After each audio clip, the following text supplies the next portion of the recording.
Today I'm responding to a video by Narc. He's another pretty cool YouTube channel that I would recommend checking out if you're big into MMOs. He covers a lot of different MMOs, and he's got a pretty good sense of humor and some hot takes. Hey, what up, boys? How difficult should content in MMORPGs be? Well, in today's video, we'll be exploring this question and taking a trip through time, discussing how content has evolved. I am the type of player who wants to be pushed, who wants to be on his toes, and wants every aspect of my gameplay to challenge me in some way, shape, or form. I also despise MMOs that hold no challenge whatsoever, and the everyday gameplay loop is designed for you to be a brainlet. That's pretty much how all MMOs are designed in the current year, but is this the fate all MMORPGs must face to become successful in the eyes of the public? Well, I don't believe so. And I'll explain why in today's video using you-know-what.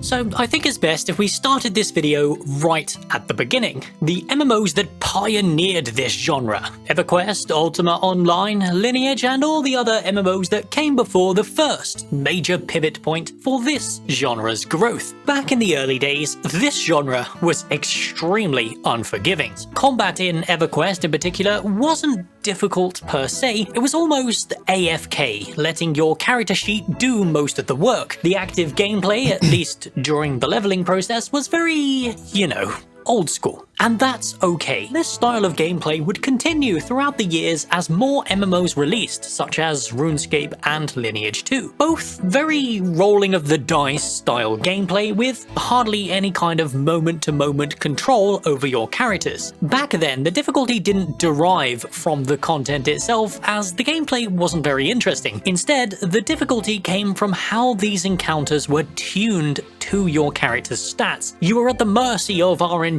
and overpulling wasn't a matter of just play better, it was statistically impossible to actually win. So you just died. So this is a little inaccurate.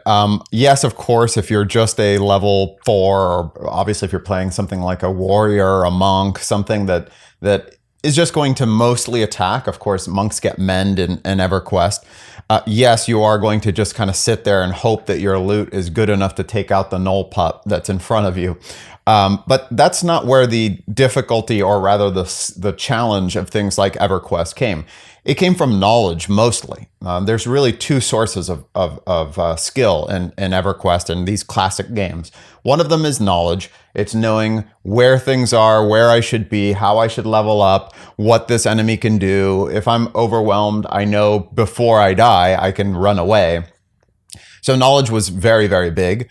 And you could employ strategies through that knowledge. So that takes us to the second form of skill in these games. And that is basically the same kind of management that I talked about in my video about deck builders recently. Adam Millard, architect of games, who was talking about how Dominion had this management of resources that produced a strategy where you're trying to decide whether you're going for victory cards or you're building up your economy or what it might be. And he was talking about that in terms as though that was something unique to Dominion and card games of that sort. And it's not. It's actually something that happens in every single MMO, and including EverQuest. For instance, you need to know if you're going to continue to try to attack this enemy. Let's say that you have 2 enemies on you.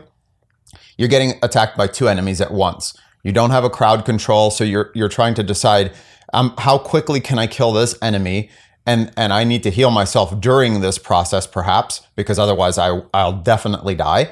So I'm trying to think about how much should I heal myself versus how much should I focus attack. Now you're doing this very, very quickly, but it's the same thing as resource management. So resource management is something that comes from knowledge. If I don't know that this character is going to heal at the end of the fight, or if I didn't know that this character can blast me all of a sudden, or whatever it might be, these enemies, then I'm going to mismanage my resources because I lack knowledge. So these two things go hand in hand, but there was definitely skill involved. And the reason that I bring this up and go on this whole rant is because that's the kind of skill that is going to be required in something like an Ashes of Creation to the nth degree. You're going to need to know so much in order to be able to interact with what's in front of you. So not just because of all of the node systems and the way that all of those are going to interact, but also just like I've mentioned before in my Ashes of Creation videos, is because if there's 64 classes, I mean, obviously we know that there's sort of the primary 8 and then sub-specs. You need to know how to interact with the enemy that's approaching you. And so that is knowledge-based. So it doesn't matter how skillful of a player you are. If you try to block ahead of you and the guy's going to teleport behind you, you still just got hit. You reacted correctly at the right time. You had the right twitch skill, but you lacked the knowledge to know that you should have been turning around and blocking behind you or dodge rolling or whatever it might be that you do. So now let's continue here. A death in these old school games basically deleted a significant portion of your time spent. Not very fun indeed. Back to my... Whoa! Hold on a moment, pal. Who are you? I am the spirit healer, and in order to retrieve your corpse, you must pay 10 hours worth of your real life. I don't have time to waste 10 hours, so, do you take credit card, or...? The corporate overlord said that you must pay at least 10... Wait, what'd you say? Well, if you're gonna pay, I don't know why I would turn down the patronage from a loyal customer. However, this all changed. So I love that skit. And we're about to get into the thing that I talked about in my Diablo video, which is, so let's say that you had a company of hundreds of people making millions of dollars, sometimes even billions. And the next game, yeah, you only make like 12 million or something like that. You've got to fire a ton of your staff. Obviously, if you're traded on the stock market, people are going to think that you're a complete failure, even though you made a decent game that was just for a niche audience. So you can't do that. Basically, once you're caught in the capitalist trap, you have to increase your revenue. And there's only two ways to do it. It's to retain as much as of your audience or grow it and monetize it equally. Or if you shrink your audience, then you need to make sure that you are capitalizing more off of that audience with microtransactions and whales and things like this. And of course, the holy grail for the capitalist is to grow your audience and monetize them better. So that's the problem, is that it's a nuclear arms race, because when you have done that in your previous game and you do it in your next game and you're still having to increase it, now you don't have the simple tricks to increase the revenue. So you're just having to pull out all the stops to try to get every penny out of everyone that you possibly can in order to just continue existing as a company. World of Warcraft, introducing mechanics that did allow for players to determine the outcome of an unbalanced fight with skill-based gameplay. The world still felt challenging, but it didn't feel like a hindrance. But if you messed up, as you inevitably do after 10 plus hours of grinding, your punishment wasn't deleting that 10 plus hours worth of grinding. This still holds true in the modern age, as World of Warcraft Classic, releasing in 2019, was a great nostalgia trip that reminded everyone just how good WoW used to be. But why did the genre become so brain dead? Why did we veer away from this level of difficulty? Well, I think the answer to that is fairly simple, and we'll discuss this in the next segment.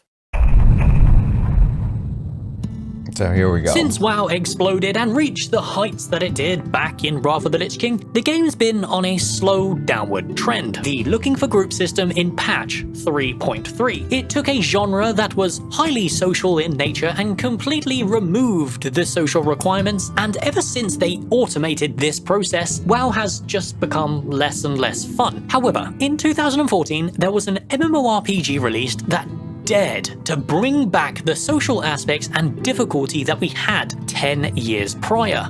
I loved WildStar. That's a good freeze frame.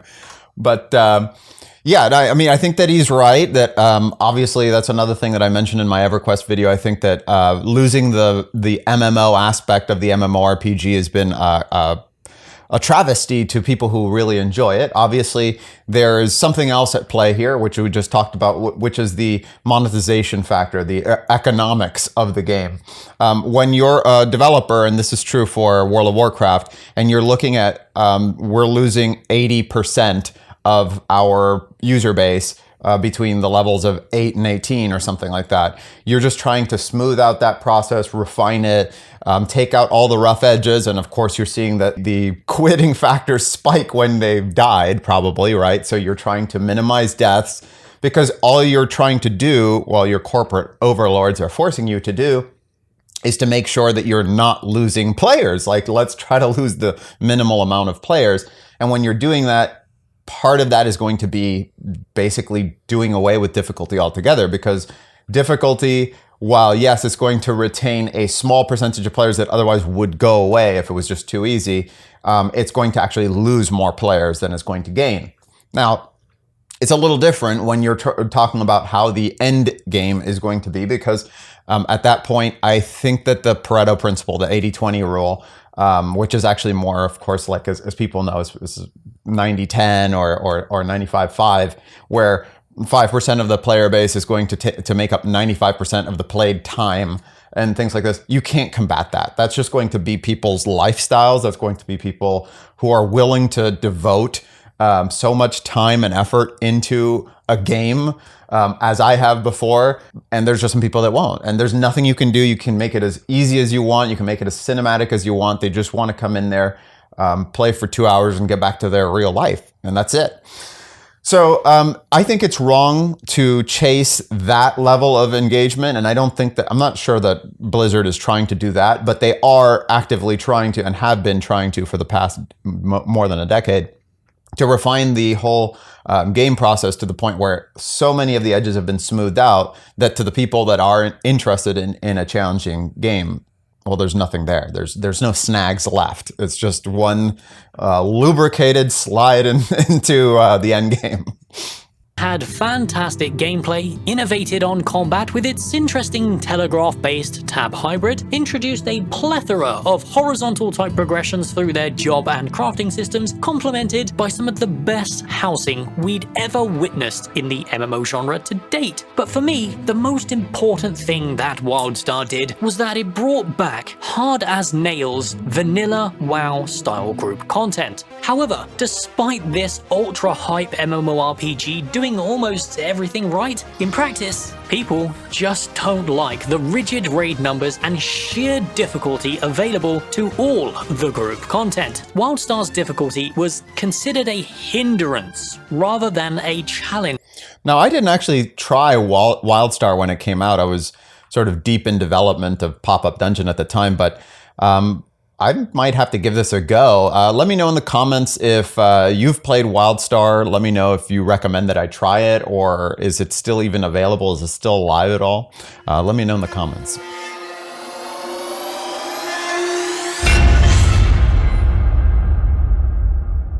But looking back and seeing how the MMO player base reacted to WildStar's difficulty, it dawned on me that a game that challenges you simply cannot survive in the current year. WoW's corporate approach to the genre has dumbed everything down so much that nearly everyone expects to be handed a reward for almost no effort.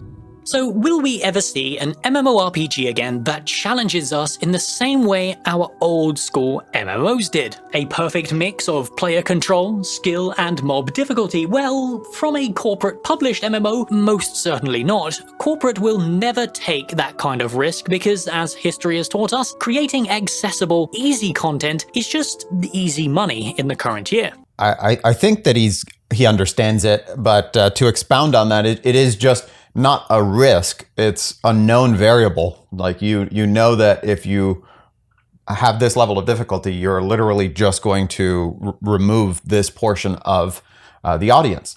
So again, it's not that a corporation couldn't do it. It's that a corporation that has already hit, like Blizzard, has hit much bigger swaths of the audience base, can't do it. So let's talk about something like Dark Souls. So I think the Souls franchises have been going for like, I'm don't really know, but let's say 20 years, something like that. It's been a very long time that they've been developing games very much like a Dark Souls, Elden Ring type game.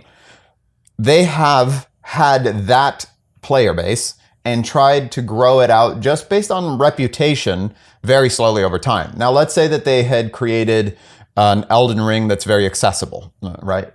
And now the next game that they do is going to be like the current Elden Ring or even a harder version of Elden Ring, you're going to lose audience there. People are going to go, oh my God, this is too hard.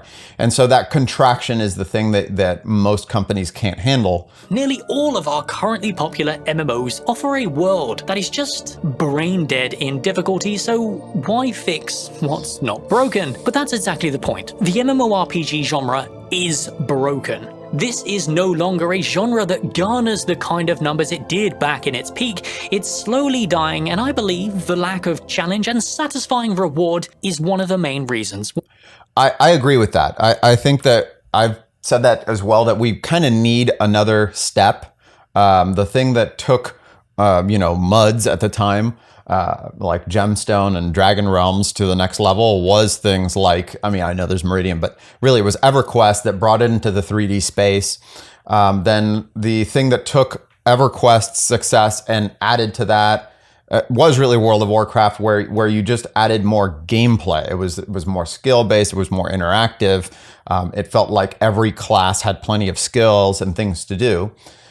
But in essence, World of Warcraft did diminish the amount of player interaction, the necessity for player interaction. So it being the MMORPG, and that has slowly dwindled, as he said, over time, which has been a catastrophe for MMORPGs. However, I think the next step is not going to be the next big MMO. I mean, there is going to be a few next big MMOs, I hope, but really the next step is to differentiate, to say, that's the MMO for people who like hardcore PvP. Those are the people who like, farming and this and this and that. And you just start dividing up the genre and catering more towards individual niches. And yes, there can be overlap, but the point is that won't be something that someone like a Blizzard can do, because if they're trying to do it, again, they run into the same problems we just talked about. So it comes down to people like Intrepid Studios and Ashes of Creation and these kinds of projects to be able to carve out that niche. Aha! Time for my loot! Whoa! It's a brand new weapon! It's even an upgrade to my current one! Oh, nice. I just got a new weapon. Hey, wait, me what do too. you mean? Oh, I just got No. a legendary drop. No, so you all can't have good loot. It's just me. It's only me. I'm the one. No. Wait. Is the loot in this game just a facade? No, it can't be. Any upcoming MMO. Yeah, and that's another great point. I don't remember the name of it. It was like some gizmo or something. I'll probably put it here or here somewhere in post. But it was this little rotating gear on a stick that I got from, I think it was Molten Core. And it was just so cool to stand in Ironforge and have that stick. And everyone's like, whoa, like there's this animated weapon that I have on my Paladin, right? That was just so cool. And that can only come from that sort of exclusivity that does necessitate one of two things. It's either extremely high skill to try to get it. That wasn't the case for me. It was just being part of like the big guild that allowed me to get that. But as he's saying, like when everybody's running around in an awesome looking mount and awesome looking cosmetics that you can just buy, there's no way that unless you're very knowledgeable and you know that one item, that's the one that you have to look out for. If there's that little, just the dagger that looks like kind of like a black dagger, that means they're really good. You don't get that cool factor anymore. It's just about like seeing if you get the 2% chance or 1% chance of getting the super mount and just pumping money into it until you get that. It's honestly, it's garbage. Like that's just the worst way that you can, because anyone that sees you on that mount goes, look at this jerk. He's just paid like $1,000 for that mount, instead of going, whoa, that's a cool mount. How did you get it? Even if it's true that you are cool and good at this game, I'm going to see a really cool mount and go, there's a guy that paid a lot of money for that. And that's just a terrible way to orient the reward structure of your game, because part of that reward structure is just the oohs and ahs you get in Ironforge. What if there was an MMO out there that didn't? Is it destined to fail? Or will it reignite the same kind of social gameplay we had back in the early days? Ashes of Creation is an upcoming open-world PvP sandpark MMORPG, and it's boasting this very thing. The creative director for this project, Stephen Sharif, explicitly states that this will not be an MMO for everyone. This will not be an MMO that offers participation rewards and will offer challenging group-based content at the endgame, or at least that's what he claims. Yeah, and yet they're still talking about doing things like the whole narrative and quests and all this. I have been a proponent of saying, you got to minimize the narrative quests and all these unlocking things because it's just adding one other mega layer of complexity to development and the fact of how it interacts with the development of the nodes and everything, that I think that's the place to cut, because everyone that's coming in interested in Ashes of Creation is not coming in for the theme park on rails narrative-based experience. There's going to be alternatives to that are probably going to be comparable or better that already exist, perhaps.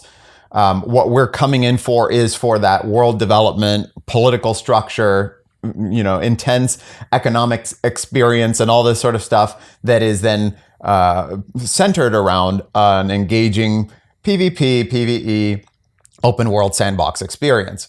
So even though he might say it's not for everyone in the sense that it isn't going to be participation trophy handing out, that's still not going to save development if development is also then trying to cater to other types of players, as in other niches. So you can make it hard and you can make it easy, but if you're trying to target all niches, it's actually not hard to make a game easy. It's very hard to make a game apply to all niches, or it's very demanding on development. So that's my worry there. I hope that they will focus development on a niche rather than trying to appeal to multiple niches regardless of difficulty. They're achieving this through multiple avenues. First of all, the one that appeals to me the most is the reliance of other players to actually succeed. I believe MMOs are so disconnected these days because everyone can basically succeed on their own. You're essentially playing a single-player game surrounded by players in an online setting. So far, I'll post a link to my video where I talk about it, but I think that that's almost everyone that I hear talking about MMOs says something to this effect.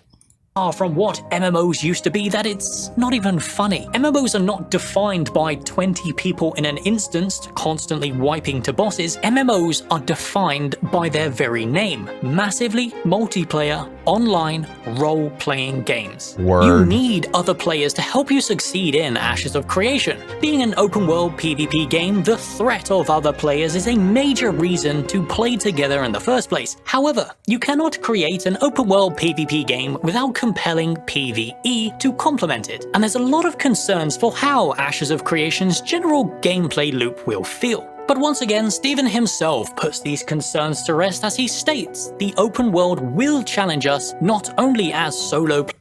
Let me just say something real quick. I know it's kind of off topic, but something about crafting and my concerns with crafting is that basically what this boils down to is, yes, of course, there's a lot of resource gathering out in the wild where you're just finding ores and wood and certificates off of enemies like bones and hide.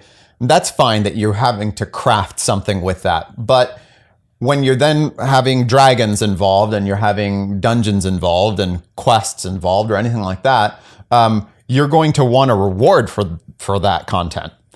However, the reward for that content can't exceed what could be crafted. And if you're crafting items with just wood and ore that you've gathered from the wild, it would make it really bad feeling to then go get something worse from a dragon, right? So in essence, you have to get the dragon tooth that then is put into a weapon or is a necessary component of armor or whatever it might be.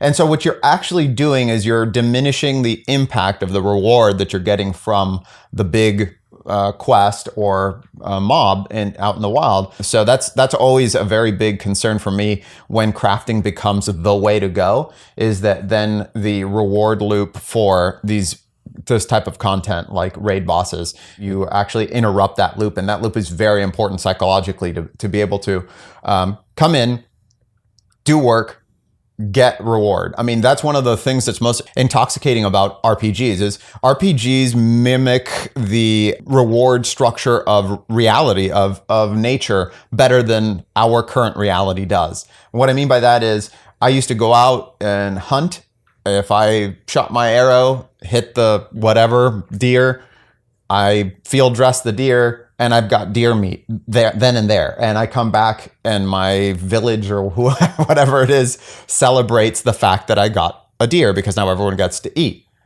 Now it's like I go to work, I do this thing, which is like the equivalent of hitting the deer. And 2 years down the line, maybe if everything else plays out, somebody might acknowledge the fact that I hit the deer that day. Like, that's how it feels like developing a game, because you're working, in the case of Pop-Up Dungeon, for 7 years. In the case of Aces and Adventures, for 2 years. I may create this really cool ability that nobody will see until the game is out.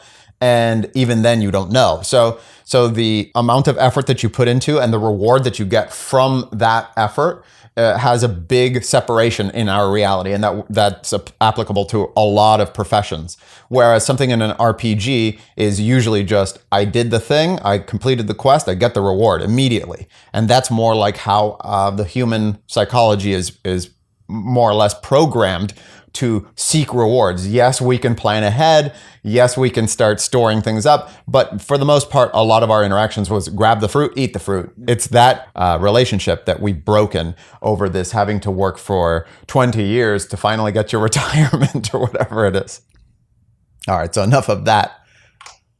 Players, similar to classic WoW, but also with their world boss design, dynamically adapting to the raid attacking them. But the way they describe it is not scaling as you know it in our currently popular MMOs. World boss difficulty in Ashes of Creation is still static. They're using a much different system to scale the world bosses and adapt the challenge to reward us as players in a very unique way. Are you confident Ashes of Creation can nail the challenge required to create a meaningful MMO? Do you think an MMO with challenge can even succeed in the current year of mindless zombies who just want participation rewards? Or is this highly anticipated MMORPG doomed to fail? I would rather leave this question open for you. So please, don't hold back your answer. Despite the amount of comments we get on the videos these days, I do still read them all, and they do still help shape future scripts. But as usual, I am just one nerd desperate for a good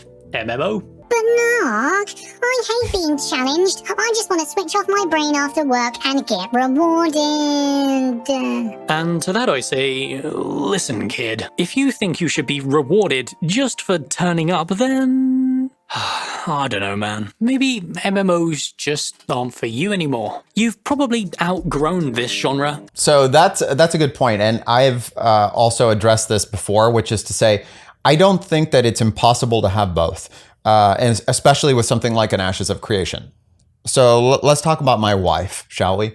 I don't think that she would want to put forth the effort to become super knowledgeable about all of the classes and become a really great PvP player and join my mercenary guild, traveling the countryside to, it's just not something that's going to interest her. It's not that she can't do it. She just doesn't want to. But she might want to do some farming and some crafting and things like this, collecting resources. So there's room for different types of players in a world that requires different types of players. And so you can have the guy who just logs in after work and just goes tink, tink, tink, and gets the mining thing and then just hands it to another group of people who are going to ensure that he gets from point A to point B. And they're just going to get paid right there. And the people that are going point A to point B take a cut. It's like how the world actually works. This is how we do it. There's very few professions that you go from point A to point Z all by yourself. There are different people involved in different steps of the process, and there is room for different kinds of players. But we have to acknowledge the fact that not every piece of the game is going to appeal to every player, nor should it. In something like a World of Warcraft, is there really an alternative? Not really. It's like you have to play World of Warcraft. You might not engage in PvP. You might not engage in high-end PvE, but that's basically your only option. You can go solo, you can go group. In an open world sandbox game, there's the capacity to be a farmer, a miner, a mercenary, a king, a person that's just interested in the politics of it and is showing up. You can do so many different things in an open world as you can in reality. So that's the ultimate holy grail. Can it happen? That's what is left to be seen.